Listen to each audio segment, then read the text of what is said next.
topic for the day for my hour, which is taking your multimodal data to generative AI with cloud databases, serverless runtimes, vector search, and more. So basically, I'm going to break down the topic into multiple parts, and we're going to talk about each and every component, each and every broken piece or piece of the title, because you may be aware of all or some or just one of the component in the topic. I don't want you to be in that position. I want you to understand each and every component that is involved, because that way, when you go out of the session today, even if your application is a little bit like, okay, that is too much in detail, I don't want to go to that level of deep dive, I'm just here to learn the concepts. Even if that is the case, you will at least have accomplished that, you will at least have understood the components of what makes a multimodal RAG application built end to end. And some of the topics we are going to involve in that to get this application built. So, starting with multimodal, bring your multimodal data, right? Starting with multimodal. So what is, so predominantly we've been talking about AI, generative AI and data in all the sessions. So you probably already are aware of what multimodal is. But I want you to just understand this one thing very clearly, is that since we've all been talking about generative AI a lot, and large language models a lot, in the last couple of years there's a lot of question or understanding around, the name has language in it. So does it mean the data is only text oriented, or is the data only language oriented? So the question is it going to only work on text data, right? So that is not the case. That is just how the language interprets what your data or whatever your question is or whatever your response is or whatever your source of truth is. But that doesn't mean your data, the source of data that you're working with, is necessarily text or language only, right? The source of the data that you'll be working with is multimodal in nature. It can be anything. So multimodal means, excuse me, it can be images, it can be videos, audio, or a combination of these things, files, text of course, tables, structured data, semi-structured data like JSONs and XMLs of the world, and then there's unstructured data which we just talked about, listed, which is the images, videos, files, and all sorts of unstructured data, right? So all of these things together, operating on your business requirements or your business needs, is what we call as multimodal data. So we speak about large language model and generative AI with models like Gemini, 1.5 Flash, and everything that's new out in the world. I don't want you to be limited to the thought that since there is language in the terminology, it is only for language. It's not like that. It's not just for text, it is also for all sorts of images, all sorts of data. And the way you interpret it should be, how is your input interpreted and how is the response generated? What is the input format, what is the output format? Majority of the models now, like Gemini 1.5 Flash for that matter, supports multimodal input, meaning you can upload an image, write a bunch of text and ask question about the image, or upload a video and ask questions about, hey, summarize the video for me, or just give me a detailed information of how many times the word generative AI is used in this video, or questions like that, right? So it's multimodal in nature. Just the basic Q&A part of LLMs also is multimodal in nature. But that's not only what we're here to do today. We're going to go one step further. We're going to build something more advanced. So that is why we need to cover the rest of the topic. So we already saw what multimodal data is. Generative AI, we already have spoken about it. You're not just teaching the machine to do something, rather you're asking the machine to generate something based on what the model already knows, based on what the model is already trained on, and based on the additional grounding data, grounding source of truth that you provide, in addition to what the model already knows. So that is what generative AI is, basically asking the model or asking the machine to do something based on the information that it already knows and based on the additional information that you provide. Now, what you have to remember here is the information that you provide, you have to underline that, because that comes in multiple forms, multiple ways. So you can provide additional information in the form of prompts. You can prompt, everybody knows prompt here, right? How many of you don't know prompts? No, don't know prompts? You don't know prompts. Okay, so we have to talk about it. You know generative AI? Right? Because So AI is normally working with machines by teaching the machine to do something, giving it real world data to do something.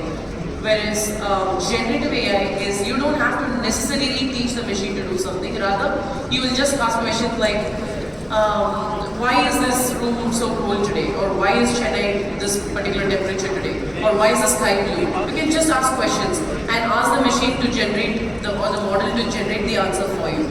Now, the ask part of it, asking the machine to do something, that is what we call as today. And then you ask specific questions on top of that. The detailed source of information that you provide is your context. You're providing the source of truth. And then the questions that you ask is your prompt. Right? And then on top of that, you have multiple styles of prompt. You have guardrail prompts to say that this is how the input will look like and this is what my output should look like. I don't want you to answer in more than 2 lines. I don't want your answer to contain the word, say, AI, for example. So I don't want your output to have any reference to 2023, right? The year 2023. So you can have such kind of guardrail information also. That also falls under prompts, except that is called as system prompts, whereas the prompt that you provide to ask direct questions are called as user prompts. Anyway, not going into the details of that, but I just wanted, because we have some folks around amongst us who don't know prompts, so I wanted to give an introduction to that. So the other way of asking such information to the generative AI, such kind of questions to the generative AI model is by fine-tuning. So fine-tuning is going back to the olden days of the previous era of doing machine learning. Basically teaching the machine by giving it large amounts of data to train it on, and then ask the machine certain questions to generate answers based on the fine-tuned model. So Gemini 1.5 Flash is there. If you ask the question, why is the sky blue? It may give you an answer. Whereas if you fine-tune the model to teach it how to generate a response for specific questions, or what is the kinds of questions you will encounter, and what kind of answers you expect the model to provide. So if you have, say, 100 or 200 rows of information, or in some cases you might be business-centric, big business-heavy, and highly data-driven, and you have a lot of information from your previous experience. So you may want to provide all that data in order to fine-tune the existing model. That way, the model is now more equipped to provide answers to your questions in your own style, in your own preference, and your own way of approaching these questions, or in the way your customers expect answers from you.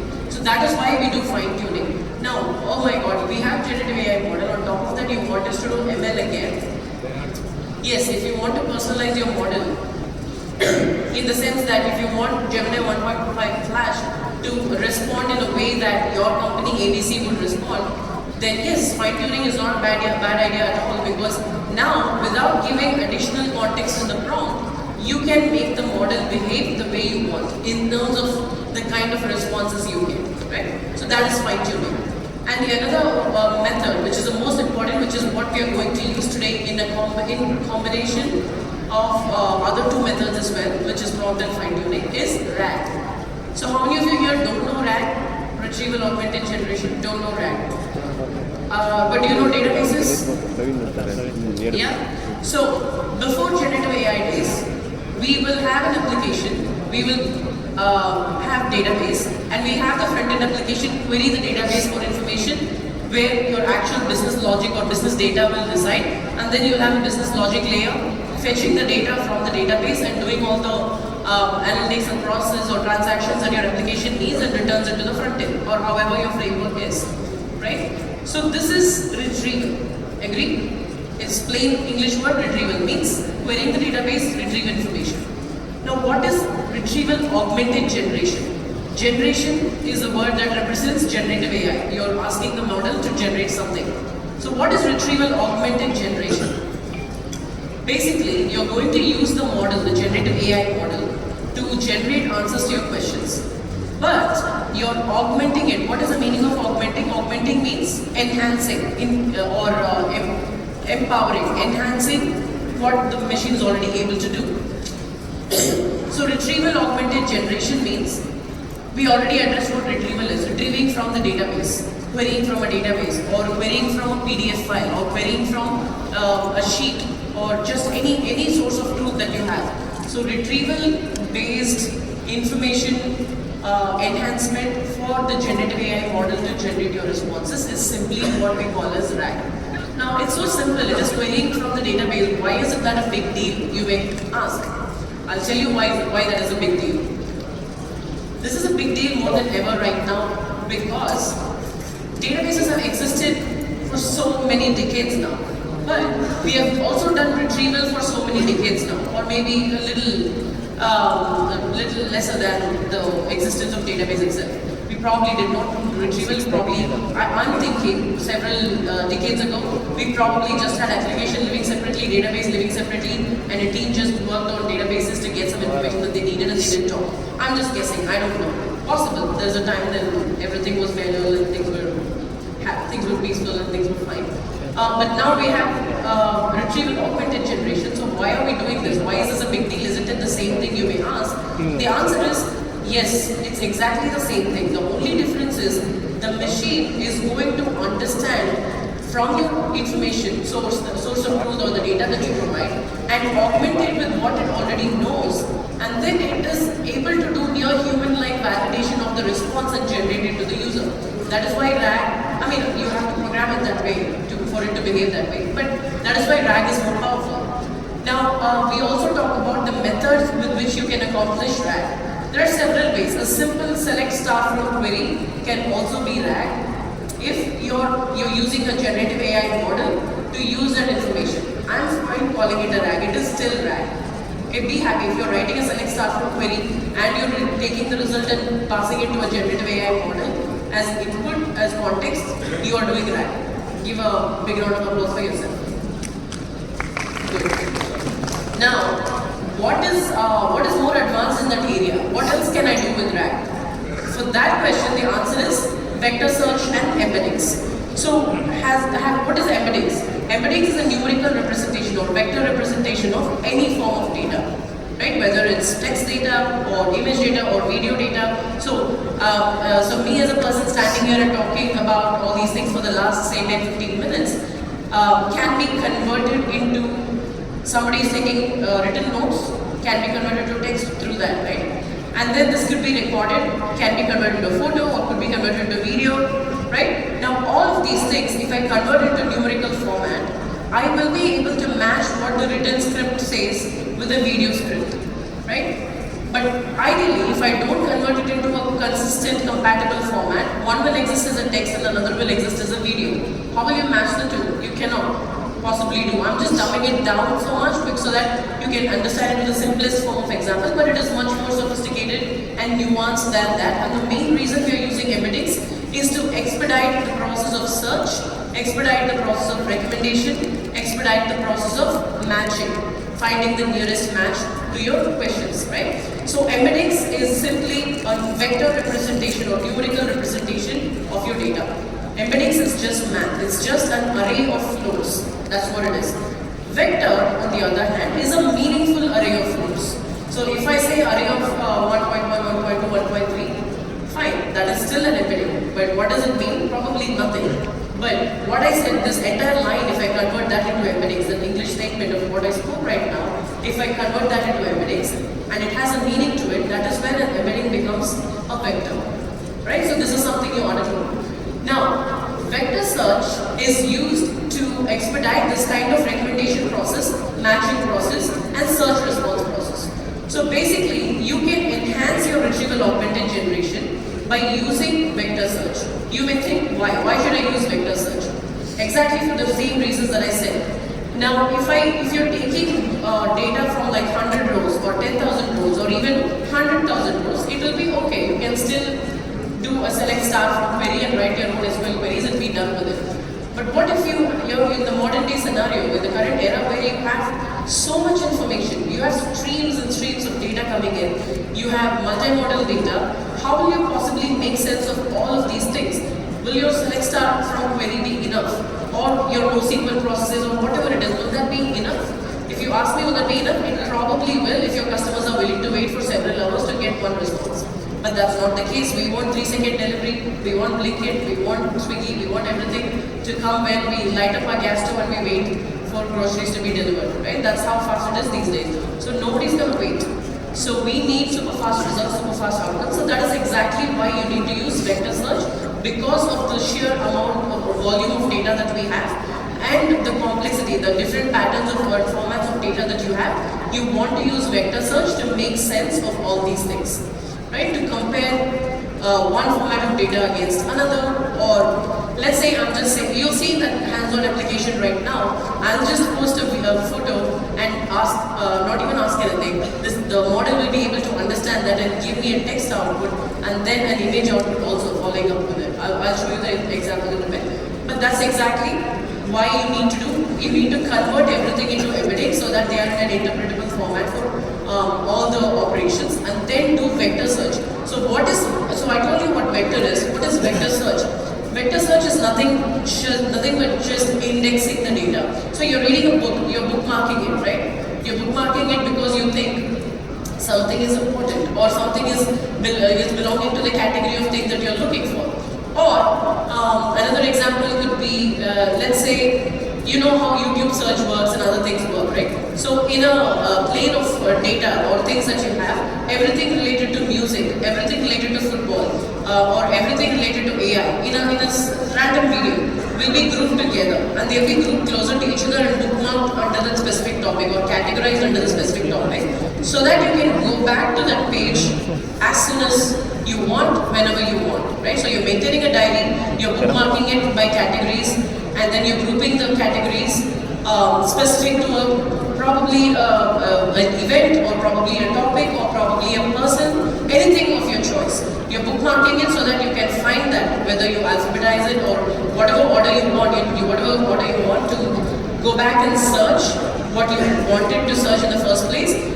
It makes it easier for you to get what you want really sooner. So that bookmark is what we call as indexing in database terms. And indexing in the generative AI world, or in general AI world or machine learning world, is what we call as vector search. So basically vector search is bookmarking certain information in the data, so that when you're I'm looking for shoes, so go back and find all sorts of shoes from the database which are stored as embeddings, which is an array of floats. So it knows to go back and look for shoes and not for skirts and tops and hats. Right? So you understand what you're talking about. So is the basic concepts clear now, the topics? Yes. Do you understand fine-tuning? Do you understand prompts? Do you understand vector search, embeddings? Alright, so multimodal and generative AI. You understood all of these things.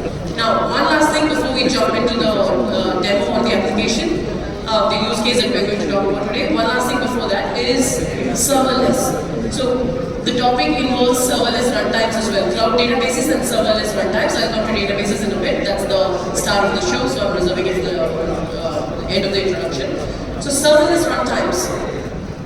How often do you feel that if you're not using serverless services, or in the past without serverless services on the cloud, how often would you sit around and think, oh my god, I have this brilliant idea, I want to go and build this, but you know, the sheer amount of time it takes for me to think about the infrastructure, think about maintaining it, think about provisioning it, download the server, deploy it somewhere, or have a development environment, test environment, production, and then convince the teams to actually build with me so I can go and do all these things and build the application itself. And by the time you get to do all those things, in the past it used to be 2 months, and then in between with all the CI/CD processes, that was brought up to like 2 weeks, and now with serverless it's 2 minutes, under 2 minutes. I mean 2 minutes is probably okay, but maybe 3 or 5 minutes, let's say. Under 5 minutes, so for me, the demo that you'll see, I took more time to implement the business logic and make the front end, to beautify the front end. It is not beautiful, it still looks ugly, but whatever I could, I tried. So to make the front end look okay, and then to do the business logic and everything, I took my time, my sweet time to do all those things, but I did not spend more than 5 minutes to do the infrastructure aspect of it, to do the deployments, to think about, oh my god, I need to do this, where will I do this, nothing. I just used Google Cloud Serverless Runtimes, which is Cloud Run for deploying my full stack application, and Cloud Run Functions to deploy my focus point, single focus application, which is one page application. So, which is like an API. For an API deployment, which is very lightweight, I use Cloud Run function. For a full stack application with front end, back end and everything, I use Cloud Run deployment. So all it took for me is one single command and probably 3 minutes of my time to do the entire deployment. Nothing more. Right? In development environment, of course, because it's a demo application. In a proper production scenario, you will have reviews, you will have other teams approving it, so it probably will be a max of 1 or 2 days for the turnaround, but that's it. So that is why serverless is more important. Serverless services allow you to take your business applications to the cloud, to production, to running serverlessly without you having to provision infrastructure, manage and maintain it. And also, you don't pay for the maintenance or necessarily the amount of time the application is deployed. You only pay for the number of requests or the hits that are coming in for your application. So if I build a boutique application or furniture boutique application, I don't and deploy it in Cloud Run. I don't pay for the deployed period of time if I configured correctly. I will only get paid for the number of users who are sending a request to my API or my application. Only based on that you will be charged. Right? So that is how elastic and how friendly serverless runtimes services are. So definitely check it out. We'll also take a look at that today, but not in depth, but I'll just show you how it is deployed. And finally, cloud databases. So today we are going to use unstructured data, table format, row and column data, relational data as well. And for that, we are going to use a combination of AlloyDB and Vertex AI. Vertex AI is not a database. Vertex AI is a suite of AI, ML, and generative AI services in Google Cloud.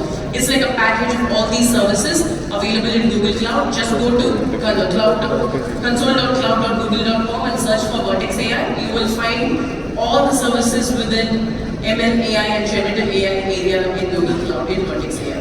Now, AlloyDB is the cloud database in Google Cloud that we are going to use for this use case. Why? Because AlloyDB is a Postgres compatible cloud database, super fast, compared 4x faster to compute compared to your traditional self-managed Postgres or self-managed database, and like 100x faster in terms of doing AI queries and generative AI queries compared to your self-managed Postgres databases. So it's really, really important for you to understand that we are choosing AlloyDB because our use case has table format data and unstructured data. Of course, all of Google Cloud databases are able to support generative AI inherently, which means just by running a few SQL queries, you can accomplish or you can build generative AI applications. You will see that also in the demo. But we are going with AlloyDB because one, it's Postgres compatible, it's super fast, you'll be really convinced to see, if you're using your production or your corporate AlloyDB service from Google Cloud, then it'll be really fast. If you're using trial accounts, you won't get to experience the greatness that AlloyDB is because the trial account has limitations and quota limits and other things, so you won't see the full experience of it. But I'm personally very impressed with how AlloyDB performs as a database because, see, generative AI is not just writing one query or fetching one record at a time, right? Sometimes you will have to work with the entire database in one shot and ask questions about one row, whereas your context is the entire database. So that is where the speed and the compute of AlloyDB really is impressive. But today we are just going to talk about the use case predominantly, but just know as a developer or a database expert or a data scientist or whatever part of the delivery, or just an enthusiast or cloud enthusiast or a data practitioner in general, you need to be aware of what database to choose depending on the design of your business application, depending on the formats of data that you have. BigQuery is there, which is the data warehouse in Google Cloud. Predominantly analytics, it's a data warehouse, right, under analytics first, which is also capable of doing generative AI.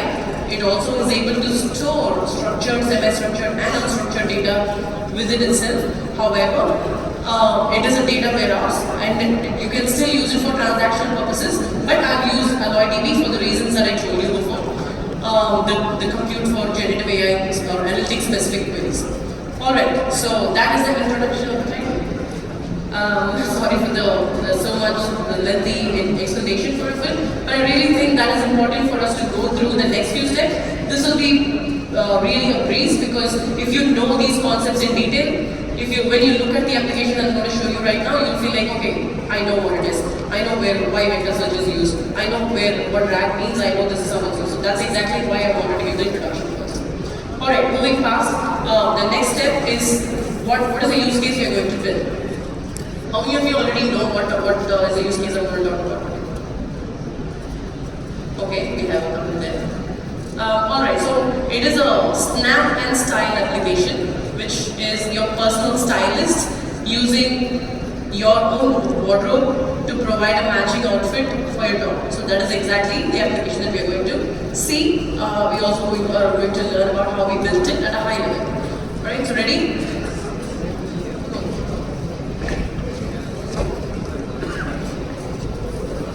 Thank you so much.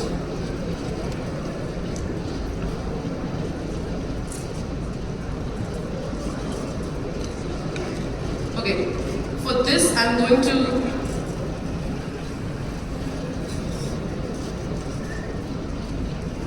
go through with my blog. The link to the blog is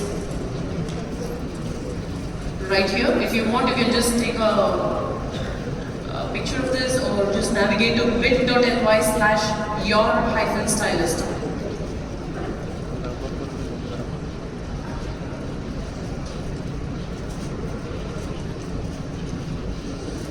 Ready?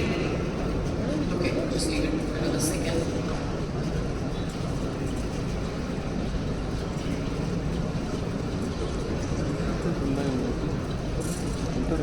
Okay.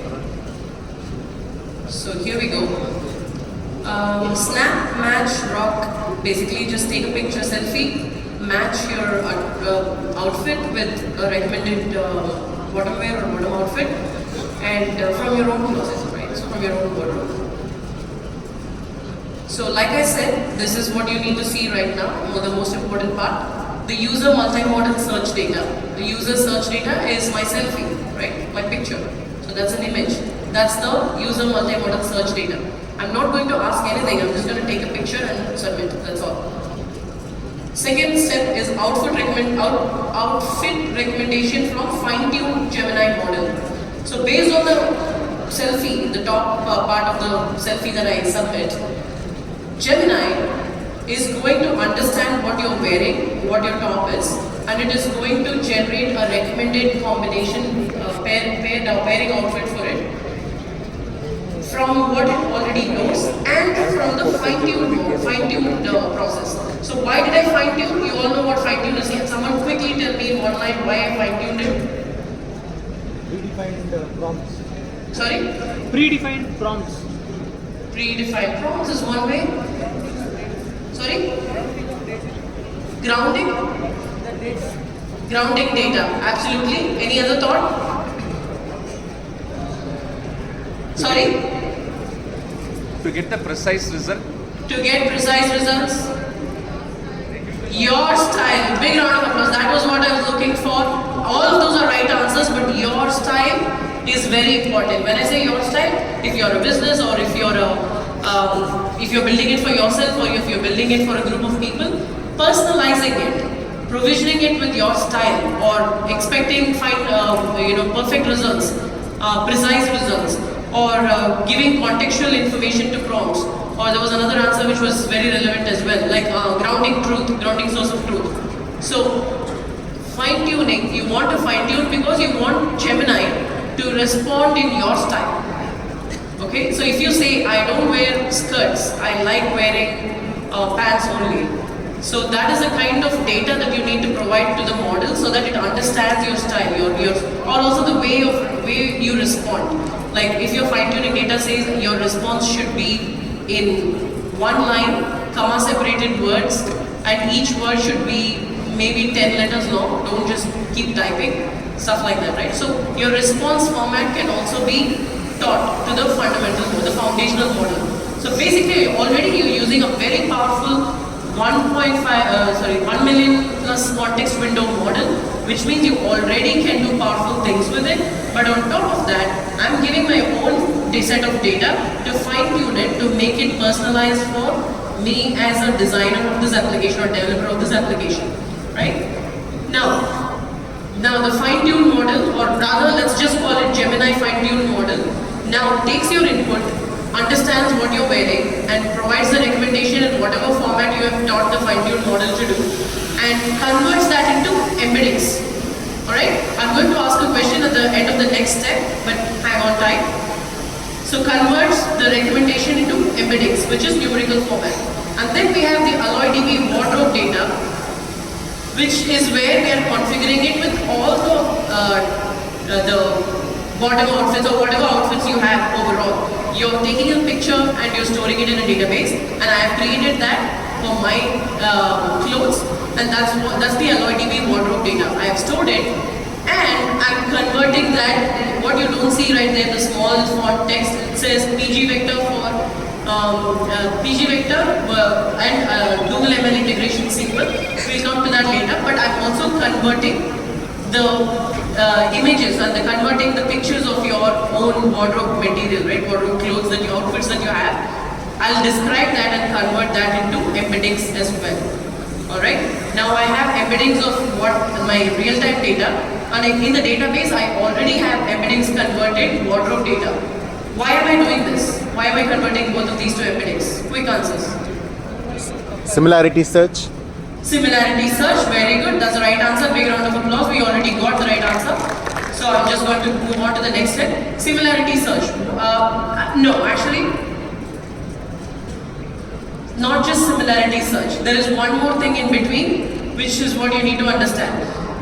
Which is not your fault. What you said is right. It's absolutely right. But I missed to mention, in between the user multimodal search, which is my selfie, and Gemini fine-tuned model, there is one more thing I'm telling Gemini to do apart from fine-tuning, apart from using the fine-tuned model, which is prompt and context. So what context am I providing? I'm telling Gemini to not just describe the top I'm wearing.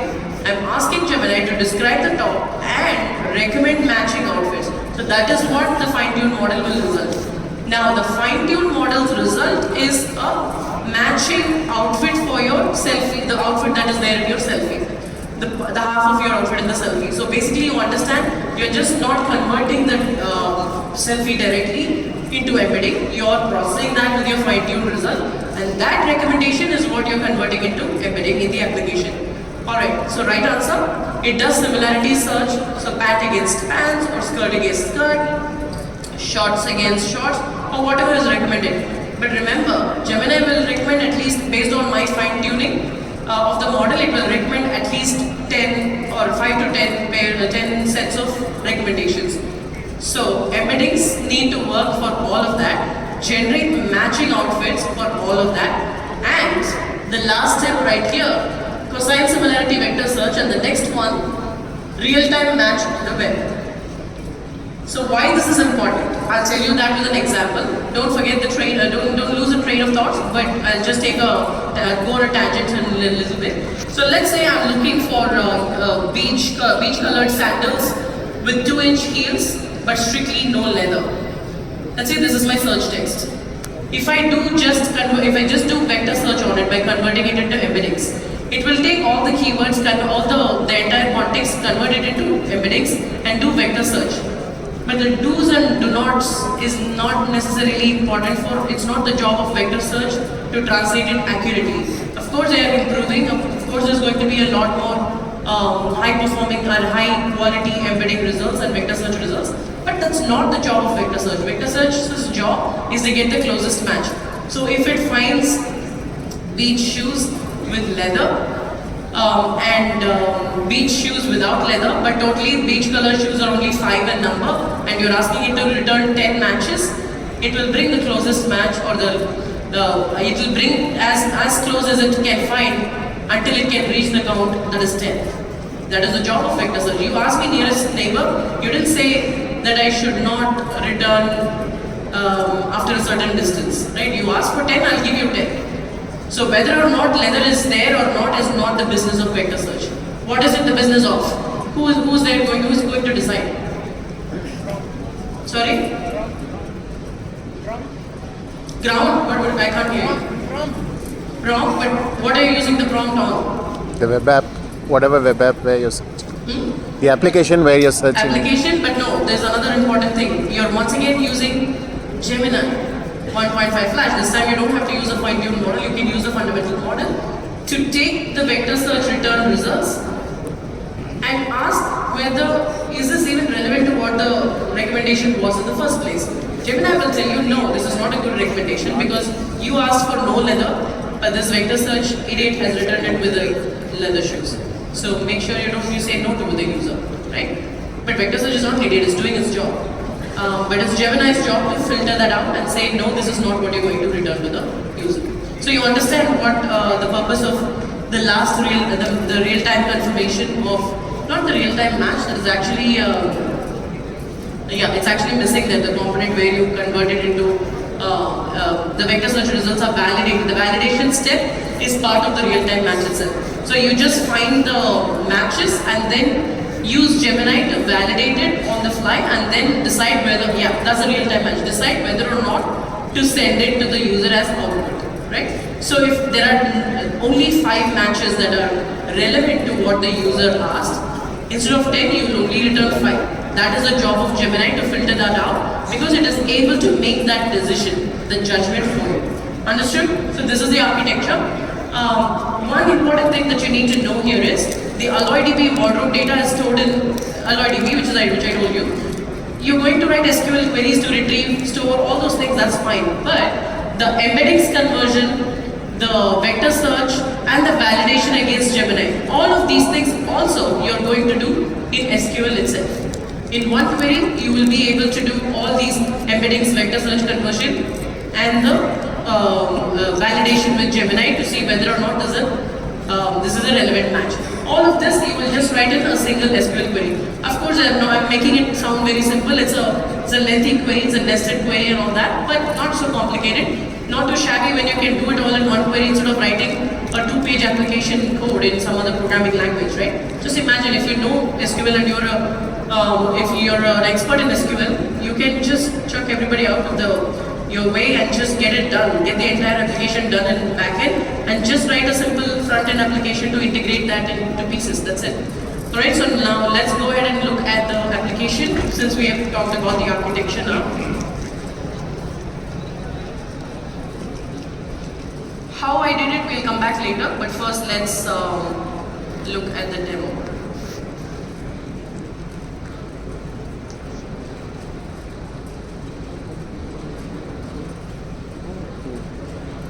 Anyone wants to volunteer for an outfit because I'm wearing a plain black?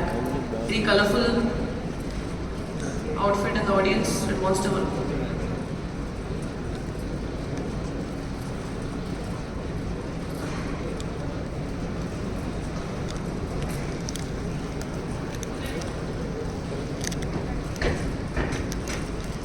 Come on over.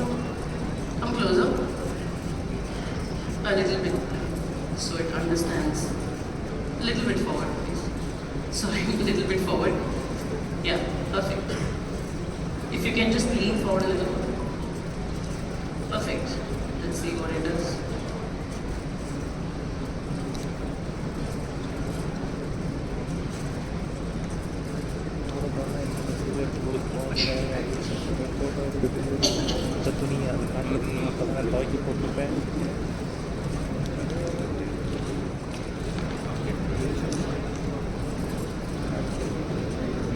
I didn't warm up the application before, so gold stars. Alright, there we go. So it is analyzed his top as a grey full sleeve zip up hoodie, sweatshirt with an American Eagle logo on the chest, style recommendation, a pair of dark blue slim fit jeans, a pair of black sneakers, belt, wristwatch, a pair of Aviator sunglasses. All that is fine, but from the wardrobe, it is able to get all of these things as a recommendation, and he's actually wearing this. Not bad, right?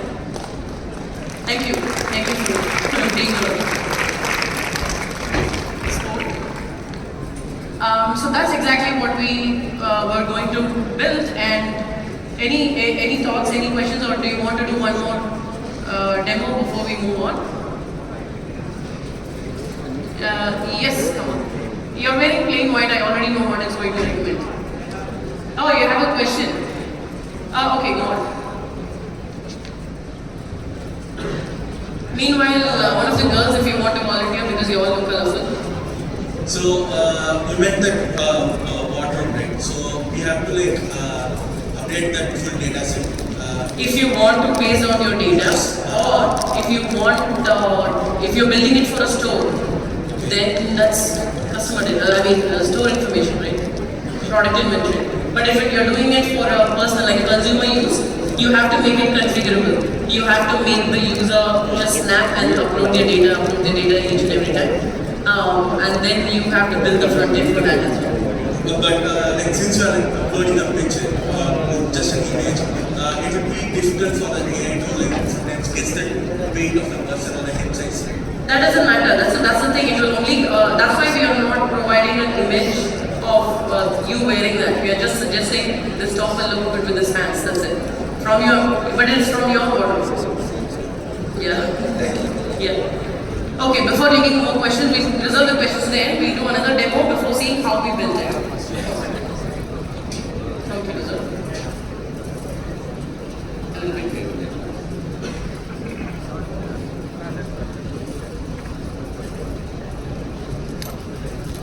So think about situations where you just are so confused that you forget some of the stuff that you have in your own wardrobe. Imagine all that you can do if you know everything that's there in your wardrobe, and you're not going to the store thinking that I don't know if guys understand this or have this problem at all. But girls, where are you? Do you feel me? Yeah, right. Every time, like, where is it? Black 3/4 that I had, I can't find it. Maybe I never had it, maybe I'm just hallucinating. Let me just go this weekend and buy one, and then I know that like 3 weeks later I'll find it somewhere in one of my backpacks or in my gym bag or something. Alright, here we got an output. So it is suggesting blue denim jeans, white shorts, khaki pants and blue denim skirt. Some of it is good, it's not recommending any skirt although I didn't have anything in the data that I included. But not bad. Jeans, and she's also wearing dark, exactly this one already. So I think everyone's on their style game today. No one's wearing a mismatch or anything. I wouldn't have called out on that because I don't know. I'm not very good at fashion as well. Thank you. Big round of applause for her. Alright, now going back to how we built it, right? This is more important. So, first thing, create your wardrobe repository in AlloyDB. There is a whole code lab on how we did the backend of this thing. If you want, just search for Smart Shop Agent AlloyDB, Code Lab, Google Cloud. You will find this, okay? Or you have the blog, you have the link embedded in the blog, don't worry about it. So this thing itself, this application, or this code lab itself walks you through the step-by-step process of storing the data in creating AlloyDB cluster instance, storing the data there, and converting the data into embeddings, and then validating it, building a serverless runtime like a Cloud Run function, and then making it available for real-time search requests coming and hitting it, right? Which is important. So the final output of the Cloud Run function is actually right here, which is important for you to see. So this is my Cloud Run function console, and my source code for that is right here.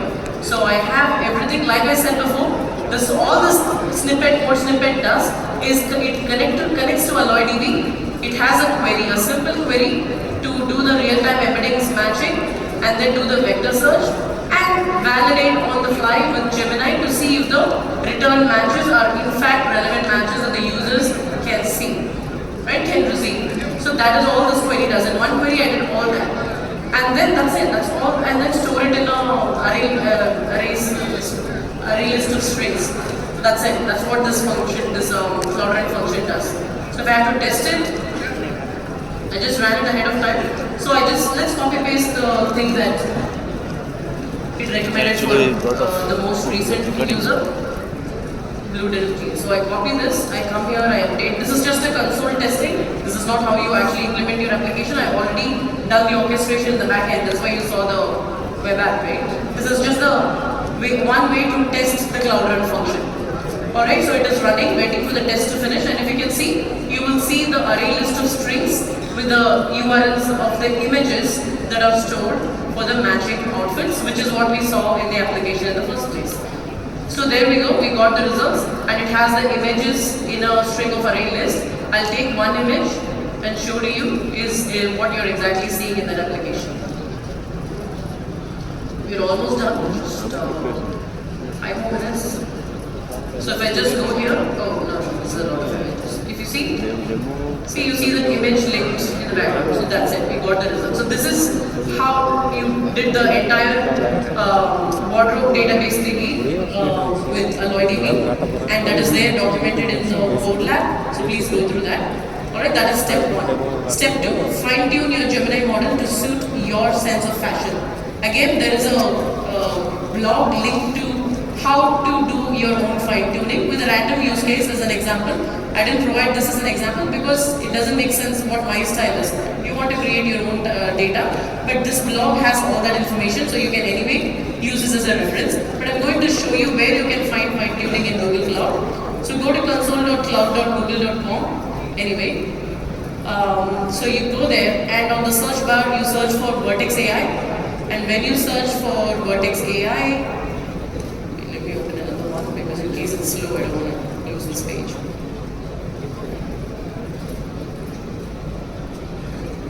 Alright, I'm tethering from my mobile phone, the internet is not great for me. So go to search for Vertex AI, and once you land in Vertex AI console, you will see all the services like I told you before. Like what you're seeing right here.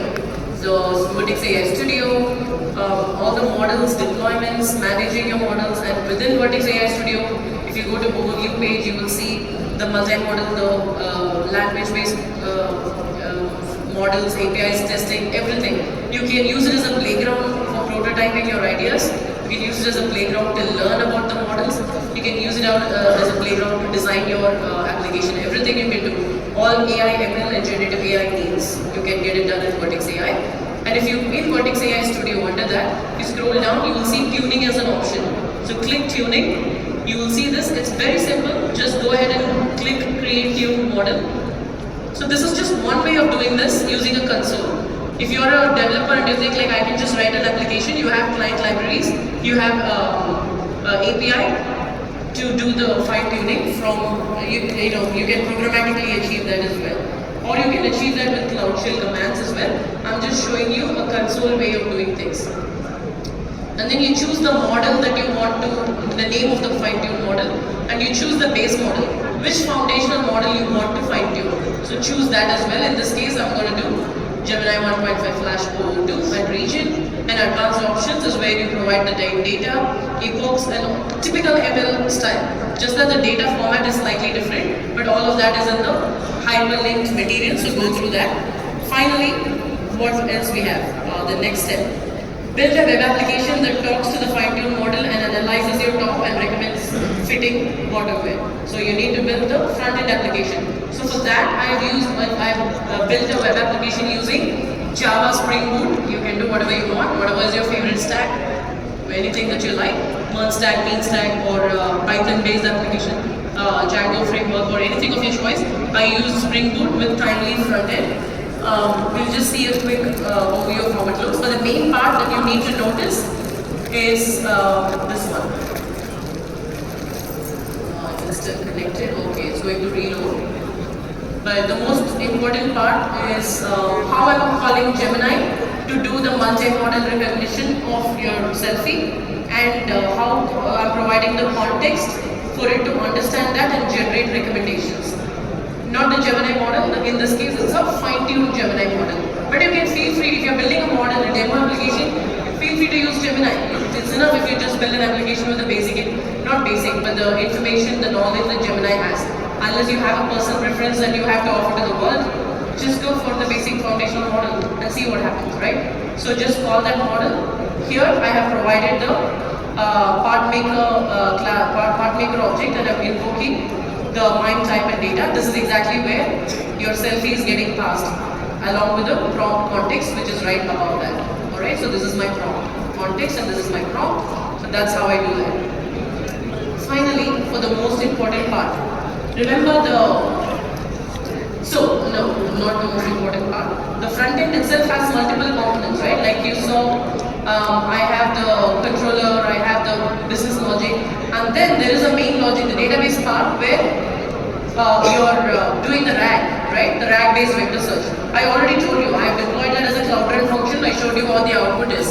But now, how do I invoke this Cloud Run function within your web app? So for that, what I've done is within the same class, I have another method which this is the method which calls the database based on the recommendation that's passed. I'm calling the endpoint of the Cloud Run function, deployed Cloud Run function, right? And then I'm provisioning the request parameter, basically what you want to pass as input, right? The output from the recommendation, first part of the recommendation is what you pass as input to your second step, which is doing RAG. So that all that I'm taking care of in this particular, all that I'm taking care in this particular step, and that's it. All of this is in one single web application. That's it. Now this application as a whole is deployed in Cloud Run. How did I deploy it? One command: gcloud run deploy -- source dot. That's it. That's a one-line command to take this entire application to cloud. But how do I know? So okay, you say you probably know already how to build this full application, so you did it. It was easy. But you can do that too. I'll tell you how. Open Google Cloud Console, like we have right here. Open link in new tab. This is the console when you land on the page. Once it loads, right? So now on the top layer, top part, you will see Gemini AI chat logo, and right next to it, you have an Activate Cloud Shell logo, an icon. Once it activates itself, go ahead and click that. Clicking that will open Cloud Shell Editor. Cloud Shell Editor is a Google Cloud's very own IDE, like integrated development environment, cloud command execution environment. It is basically a cloud shell. It's basically a shell where you can run commands. It comes with compute and memory. Compute, so you can execute commands and talk to all of Google Cloud services. Memory, so you can use it as a code editor. So I'm going to click that, right? Once I click that, ultimately this is what you'll see right here. This is what will open. And since I already have my project created, you see it's super loaded. But when you open, you probably start, if it's the first time, you'll start with a blank slate. So make sure you're connected and the project is connected. All you have to do right there is, once you open the editor, in the bottom right corner, you will have Cloud Shell Editor logo. Click that and it will give you options. Whether it will ask what do you want to create, Cloud Run application or Cloud Run function, and then it will ask one by one what stack you want to build. So just choose a Cloud Run application and then you just start writing a Java application. It generates the entire format for you. It generates the entire framework, the project framework for you. The scaffolding, everything is done. All you have to do is just execute the command to deploy. You can just take 2 minutes and deploy your own. Oh, my laptop is out of power right now, but don't worry about it. But this is what it is. This was the last step anyway. So let's see if it comes up right now. But no, but that's fine. You see what I'm saying though, right? So ultimately, you're able to connect that and get your application deployed in Cloud Run. And finally, if you go through the code lab, you will see the single query that I ran from AlloyDB, which you all can run as well. And it will be so easy for you if you just take a look at it. It's so easy for you. The explanation in the code lab tells you what each component of the query is doing. So that will, if you're a SQL developer or if you know SQL fairly well or even a little bit, it is easy for you to understand which part is for embeddings, which part is for vector search, and which part is for Gemini validation. It's as simple as that. How easy it is, no? Now we just write a query and then build a generative AI application powered by it. That becomes a center of attention. And then everything else is just scaffolding, integration, talking to each other, deploying, and beautifying it with the front end. Even though it was not really beautiful. But you know, you get the point. So that's about it. I hope you enjoyed the session. Very important thing, we have something called as Code Vipassana, which I started like 2 years ago, and we continue and we're going strong. And Code Vipassana is a free online hands-on program, predominantly online.